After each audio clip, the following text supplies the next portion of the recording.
Meus irmãos, a paz do Senhor Jesus. Abra sua Bíblia no Salmo de número 57. Nós vamos ler os versos de número 8 e 9. Salmo de número 57, versos de números 8 e 9. Enquanto você procura, deixa eu agradecer a Deus pela oportunidade de estar aqui com vocês. Agradecer também ao pastor Ivanilson, meu amigo. É uma responsabilidade muito grande pregar na frente do pastor Ivanilson. E como se já não fosse suficiente, na hora que a irmã Elita viu meu status no WhatsApp, ela disse: hoje, excepcionalmente, eu vou no culto das 17. Então a responsabilidade é dobrada. Mas eu tenho uma palavra de Deus para nós essa noite. Agradecer a Deus pelo convite. Jonatas, Deus abençoe você e sua casa. Se você encontrou o texto, por favor, diga amém. Amém. Na tradução que tenho diz assim, desperta, glória minha, desperta saltério e harpa. Eu despertarei ao romper da alva.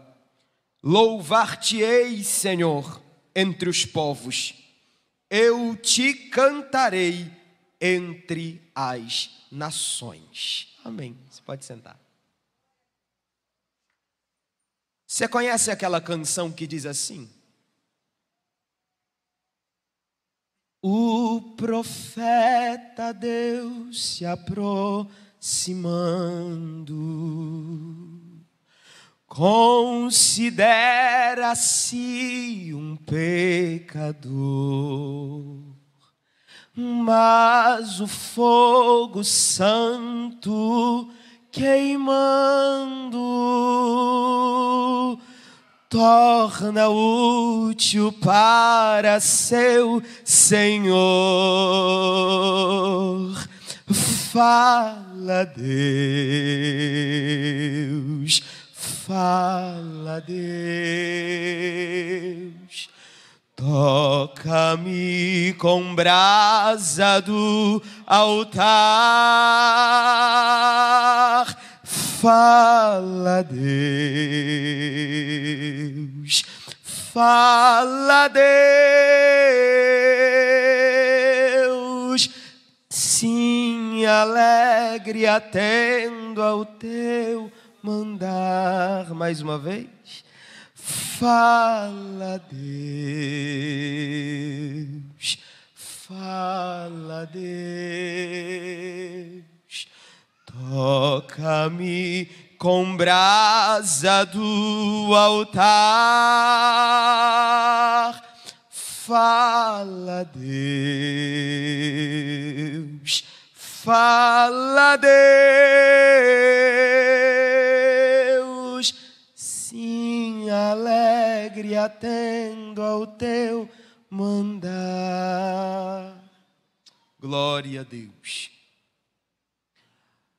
A igreja de Jesus, ela foi comprada. E ela foi comprada com dois objetivos. Primeiro, a igreja foi comprada por Cristo a Deus, para ser a representante de Deus na terra. Esse é o objetivo da igreja. A igreja não representa a si mesma. A igreja não representa qualquer outra entidade social ou qualquer outra pessoa, a não ser o Deus a quem ela pertence. A igreja pertence a Deus e deve representá-lo sobre a terra. É por isso que o apóstolo Paulo, escrevendo a segunda carta aos Coríntios, capítulo 5, a partir do versículo 18, ele usa uma expressão no versículo de número 19 ou 20, se não me falha a memória, onde ele diz: nós somos embaixadores de Deus, como se Deus por nós rogasse. Nós representamos a Deus Diante do mundo, nós representamos a Deus diante do reino das trevas. Nós somos os legítimos representantes de Deus. Foi para isso que Jesus nos comprou para Deus. Nós somos aqueles que dão testemunho, e o apóstolo Paulo diz, como se Deus por nós rogasse que os homens se reconciliem com Ele. Testemunhar de Deus não deve ser feito de outra maneira, senão representando a Ele. Quando nós usamos o poder de Deus, quando nós usamos as habilidades que Deus nos dá, quando nós nos levantamos em nome de Jesus para pregar o Evangelho, nós estamos representando a Deus sobre a terra. Mas não foi só para isso que Jesus nos comprou para Deus. A igreja também é estabelecida sobre a terra. E essa parte eu acho lindo. Efésios capítulo 1, versículo de número 12. O texto diz que Ele fez isto para que nós fôssemos para louvor de sua glória. Então nós somos representantes de Deus. E nós somos adoradores de Deus. Nós somos representantes de Deus sobre a terra. E nós somos adoradores de Deus. Riquelme, o que é que isso tem a ver com o texto que você leu? O texto que eu li, no verso de número 9, ele diz algo que muitas vezes passa despercebido na hora da adoração. Na hora em que a igreja, ela se levanta para adorar a Deus. Porque a adoração, ela não é algo simplesmente direcionado aos céus. A adoração, o louvor a Deus, ele não deve simplesmente ser algo que é unicamente direcionado aos céus. É verdade que nós louvamos a Deus, nós não louvamos a homens, nós não adoramos a homens. Só que existe algo que o salmista entendeu e que eu preciso que você entenda aqui hoje à noite, para que eu seja exitoso na mensagem que preciso entregar. O salmista disse: louvar-te-ei, Senhor, entre as nações. A sociedade precisa enxergar o louvor a Deus que a igreja produz. O mundo precisa ver o louvor a Deus que a igreja produz. O mundo precisa enxergar o louvor a Deus que essa igreja e que toda a igreja na terra envia até o trono de sua graça e de sua glória. Quando nós nos dispomos a louvar a Deus, nós precisamos entender isso. Nós somos adoradores de Deus, para que o Senhor receba a nossa adoração, mas nós também somos adoradores de Deus, para que o mundo veja a nossa adoração, para que o mundo contemple o nosso louvor. Em Atos capítulo de número 3, quando aquele homem foi curado de sua paralisia nas pernas, na Porta Formosa, por intermédio da vida de Pedro e de João, o texto da cura do paralítico, ele conclui-se dizendo: e todos o viam andando e louvando a Deus. O mundo precisa ver que a igreja louva a Deus. Em Atos capítulo 16, quando Paulo e Silas estão presos por causa da libertação de uma moça que o Senhor, através da vida deles, operou, o texto diz: e próximo da meia-noite, Paulo e Silas oravam e cantavam hinos a Deus. Eles oravam para que o ambiente fosse transformado. E quando o ambiente era transformado, eles adoravam ao Deus que estava presente no ambiente. Só que o texto termina dizendo: e os outros presos os escutavam. Essa expressão não está aí por acaso. Quando o texto diz que os outros presos os escutavam, não é simplesmente uma consequência de eles estarem cantando e orando, orando e cantando. Melhor dizendo, Pedro. Quando o texto diz que os outros presos os escutavam, ele está dizendo que os outros presos estavam parados para ouvir aquilo que eles estavam fazendo. Porque o mundo precisa ver em nós adoração ao Deus que nós servimos.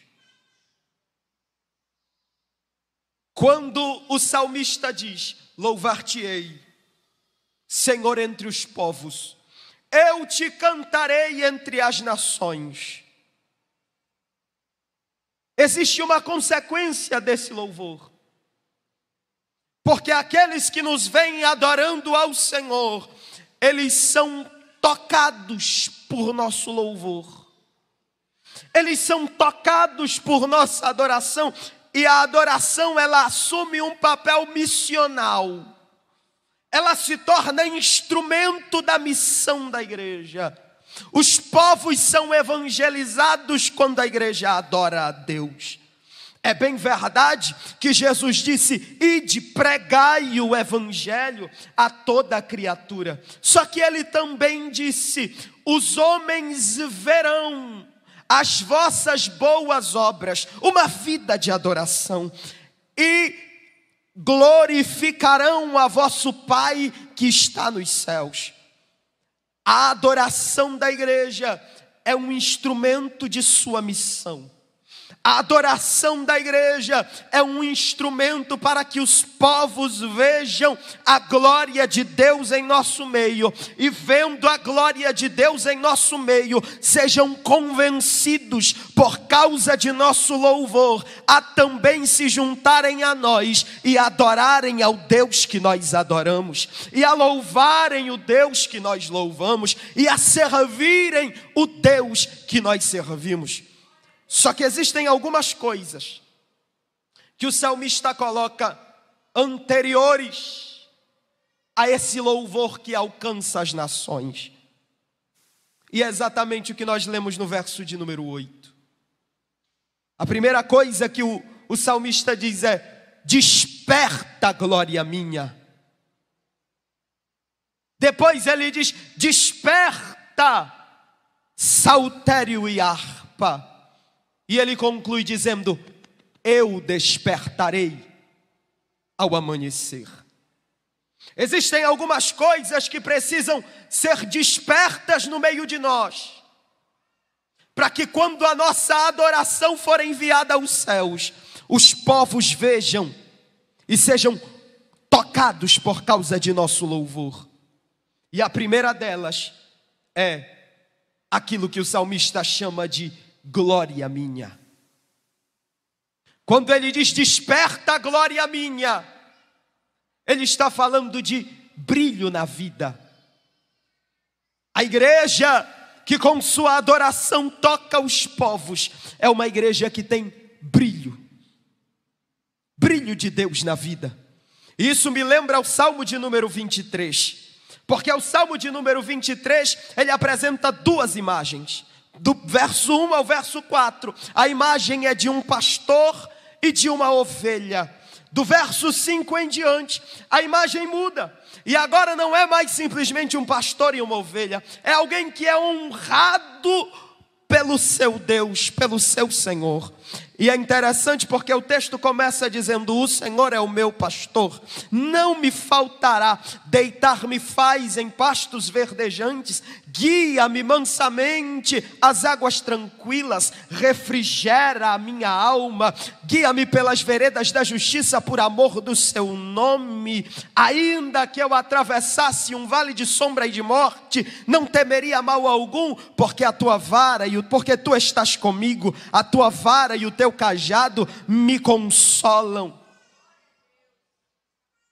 E então o texto seguinte diz: preparas uma mesa perante mim na presença dos meus inimigos. E aí vem a parte que eu gostaria de lhe chamar a atenção: unges a minha cabeça com óleo, o meu cálice transborda.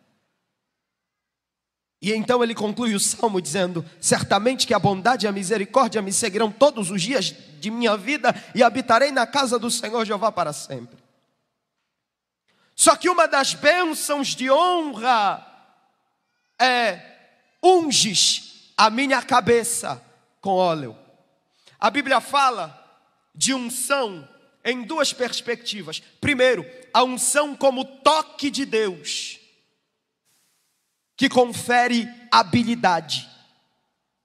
A unção como toque de Deus que confere habilidade é aquela unção que no Antigo Testamento se manifesta nos reis, nos sacerdotes, nos profetas. Eles eram ungidos e recebiam de Deus habilidade para executarem um certo ofício. Mas a Bíblia também fala de um outro tipo de unção. Quando Jesus vai falar acerca do jejum, ele diz: quando vocês jejuarem, lavem os seus rostos e unjam as vossas cabeças. Aqui não é unção que confere habilidade. Aqui é brilho no rosto. Unjam as vossas cabeças, não deixem que o rosto de vocês fique parecendo sem brilho, mas que o rosto de vocês tenha brilho. E no Salmo de número 104, o salmista diz: o azeite faz reluzir o rosto do homem, e o pão sustenta-lhe o coração. Então, primeiro, unção é toque de Deus que confere habilidade, mas unção também é brilho na vida. E quando o salmista, ele utiliza a expressão unges a minha cabeça com óleo, o que ele está dizendo é: eu sou tua ovelha, e porque eu me posicionei como tua ovelha, quem olha para mim vê teu brilho na minha vida. Porque eu sou tua ovelha, quem olha para mim pode até não me conhecer, mas quando olha para mim, enxerga o brilho do pastor na minha vida, porque o pastor derramou unção sobre a minha cabeça. E é isso também que o pregador em Eclesiastes fala, quando ele diz: em todo o tempo sejam alvos os teus vestidos, e nunca falte o óleo sobre a tua cabeça. O que ele está dizendo é: nunca falte sobre a tua cabeça brilho. Que o teu rosto não seja um rosto apagado.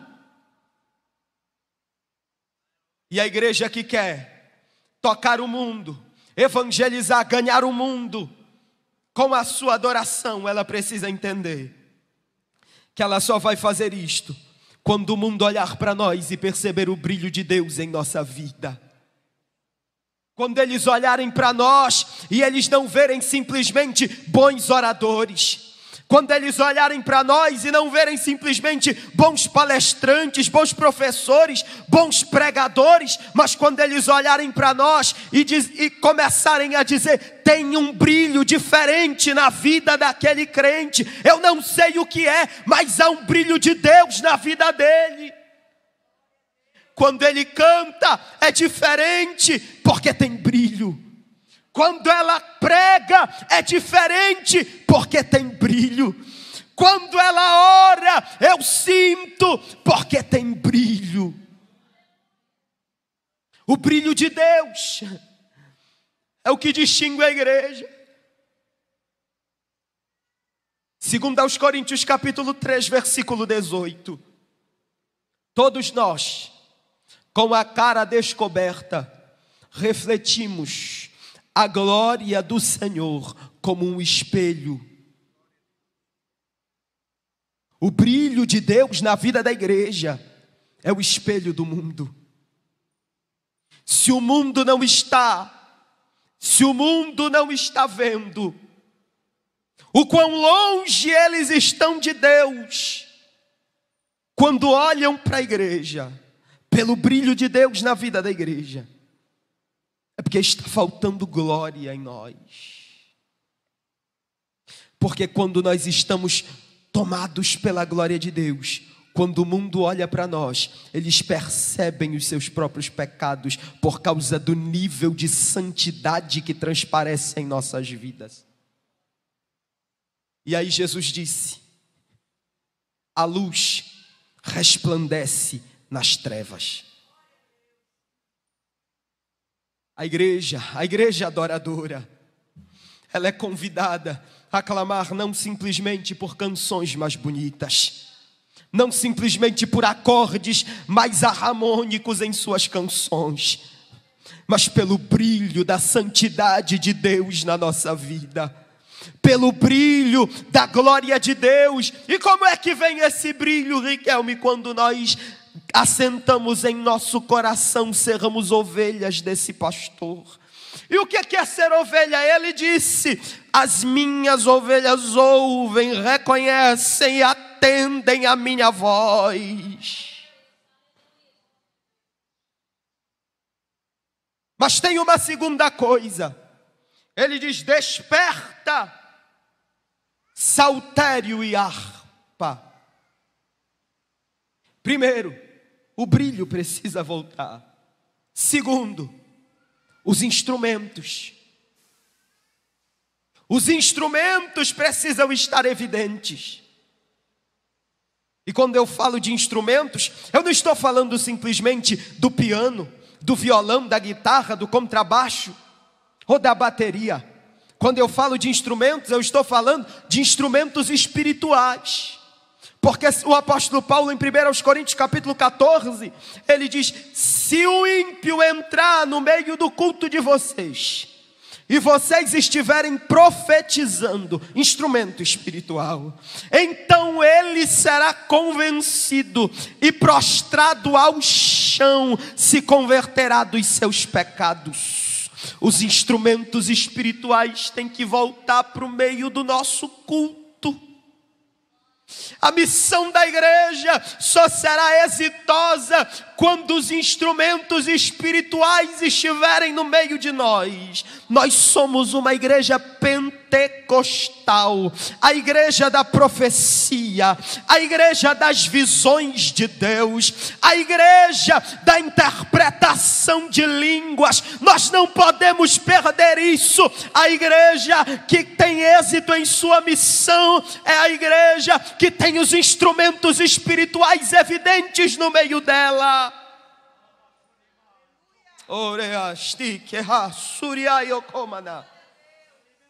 Os dons de Deus, eles precisam voltar para o meio de nós.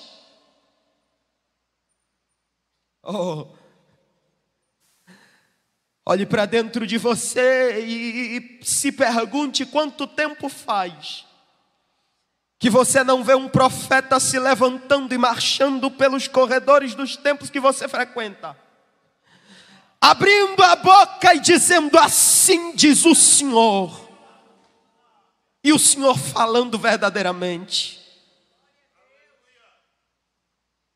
Quanto tempo faz que nas suas orações você não é mais conduzido pelo Espírito a orar pela vida de alguém que você nem lembra que existe mais, mas que o Espírito te traz à memória? Instrumento espiritual da intercessão.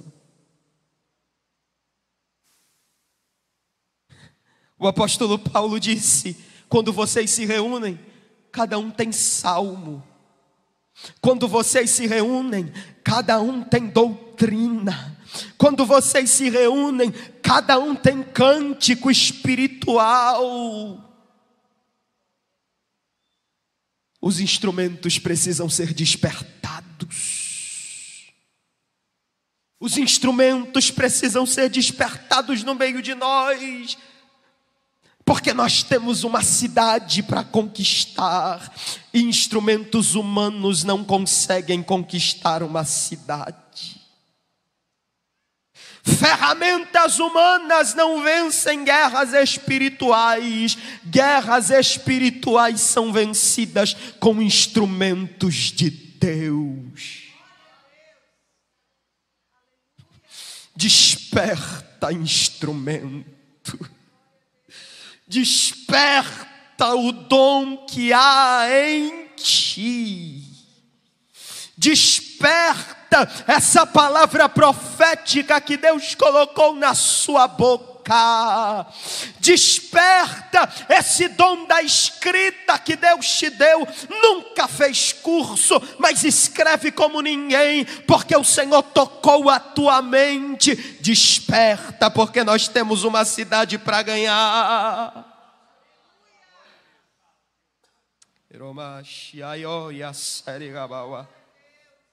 Oh, aleluia!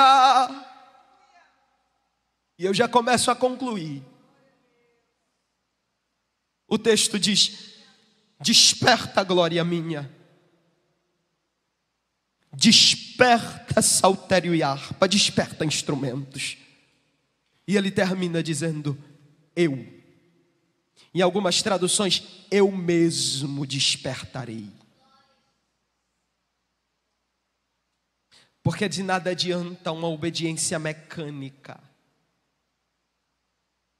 Porque de nada serve uma manifestação espiritual simplesmente por manifestar alguma coisa, se o meu coração não está no Deus que me concede o dom. O brilho precisa ser despertado. Os instrumentos precisam ser despertados. E os adoradores precisam ser despertados.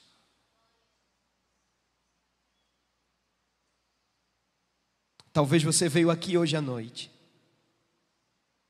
e disse: eu vou, porque parece que está faltando alguma coisa no meu domingo se eu não for para a igreja. Mas você veio aqui, você talvez já levantou a sua mão e já disse glória a Deus. Talvez nesta tarde, início de noite, você já baixou a sua cabeça em sinal de reverência à presença que está neste lugar. Mas você fez tudo isso simplesmente por um ritual. E você mesmo não está mais sensível à presença do Senhor. O seu coração não está mais nele. Essa noite, eu vim te convidar a despertar. Essa noite eu vim te lembrar que você não veio a este templo simplesmente para mais um domingo. Você veio encontrar com Jesus. Hebreus capítulo de número 9. O santuário é terrestre, mas o culto que acontece no santuário é celestial. A cadeira que você está sentado é terrestre. As colunas do templo, esse microfone, esse pedestal, essa Bíblia de papel é terrestre, mas o que acontece aqui dentro não é da terra. O culto oferecido aqui dentro não é da terra, é celestial. Despertem, adoradores, porque quando os adoradores despertarem, o brilho de Deus vai voltar. Porque quando os adoradores despertarem, os instrumentos de Deus vão voltar a serem utilizados dentro da casa do Senhor. Você que veio aqui e até esse momento ainda não sentiu nada, porque veio aqui e reconhece que veio aqui simplesmente para mais um domingo. O meu convite a você esta noite é desperta. Desperta porque Deus tem um projeto com você. Desperta porque o projeto de Deus é que você seja usado para que esta cidade conheça a sua glória e o seu poder. Você pode fechar os teus olhos?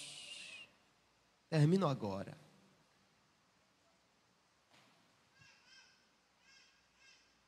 E nesse momento eu quero te convidar a falar com o seu Deus, porque Ele está aqui. E nesse momento eu quero te convidar a falar com o Deus que habita, que fez o seu nome habitar nesta casa, porque Ele está aqui.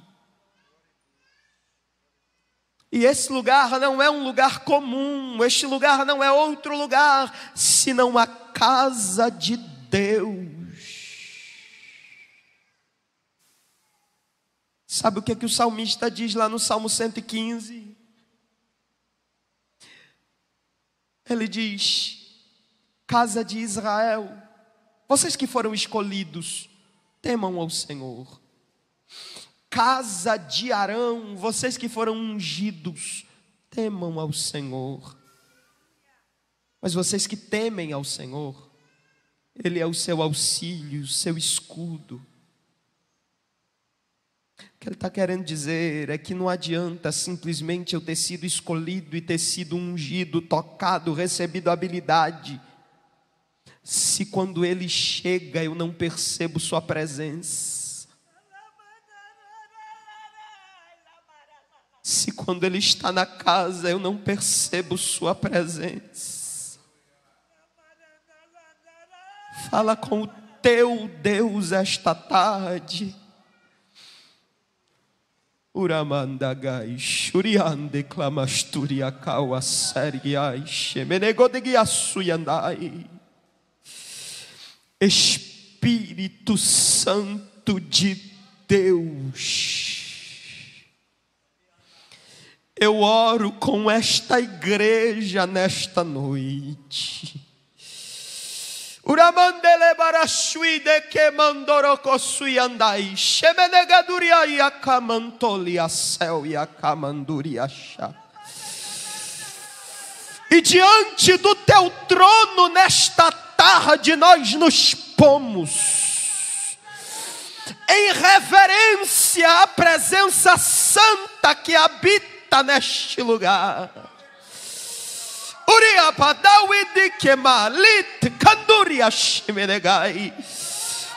Primeiramente para pedir perdão por todas as vezes que adentramos a este santuário simplesmente por rotina, Senhor, mas sem perceber a Tua presença que é real aqui. Mas nós queremos que o Senhor cumpra em nossas vidas todo o Teu projeto. Ai, de bandiria show e de bendigia sorelaba. Começa a despertar nesta noite, Senhor, o brilho de Tua glória na vida daqueles que têm seu coração voltado para Ti neste momento de oração.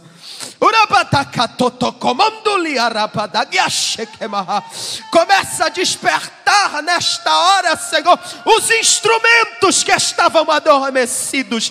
Que harpas sejam tiradas do salgueiro. Que instrumentos de glória voltem a ser utilizados. Profetas, se levantem. Mestres, abram os seus ouvidos. Evangelistas, abram a sua boca. Os instrumentos voltarão a ser utilizados pelo Deus da igreja.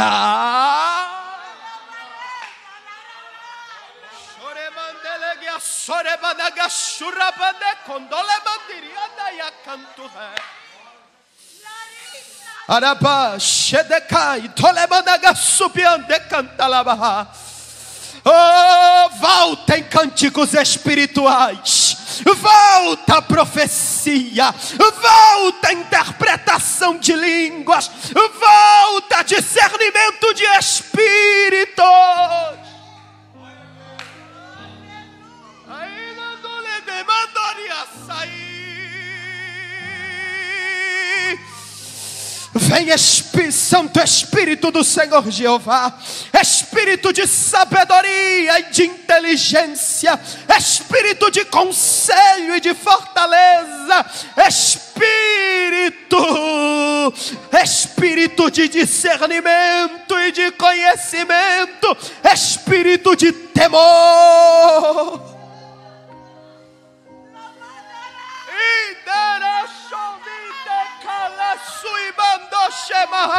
Desperta instrumento, desperta instrumento.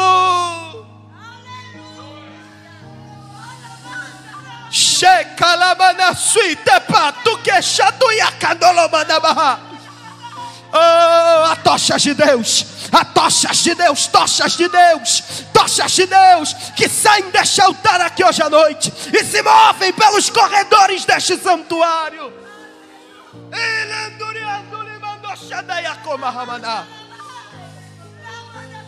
Iti tanulita yoko, mitawashe, yandoyaka, litomi andashemaha. Oh Deus, mas mais do que tudo isso, desperta o nosso coração para Ti. Desperta a nossa paixão por Ti, o nosso fervor, o nosso amor. Desperta, ó Deus. Desperta, Senhor.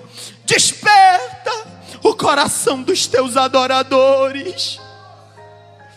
Que as lágrimas voltem a molhar os nossos rostos com entendimento, com conhecimento, com discernimento, Senhor. Rate comanda e assupia de coxemi andalá. Levanta uma geração de apaixonados por Ti. Uma geração que não vai poder descansar enquanto não estiver com Tua presença. Uma geração que cumprirá o que o salmista disse: deleita-te também no Senhor, e Ele concederá o que deseja o teu coração. Uma geração, meu Deus, que terá não somente a justiça do reino, não somente a paz do reino, mas também, não somente a justiça do reino, mas também a paz e a alegria no Espírito Santo. Alegria no Espírito Santo, Senhor. Desperta Teu povo. Desperta Teu povo, desperta Teu povo. Um povo que se alegra com que o Espírito Santo se alegra e que está verdadeiramente em Cristo. Que perceba Cristo em seu ambiente e que esteja em Cristo. Que Cristo seja o seu ambiente. Em nome de Jesus te agradecemos, choramos, te adorando, Senhor, porque assim o mundo contemplará tuas virtudes através de nossa adoração, conhecerá, entenderá, perceberá e verá tuas virtudes por intermédio de nossa adoração. Oh, e se converterá a Ti, e teremos cumprido o nosso papel de adoradores missionários, em nome de Jesus. Amém. Amém.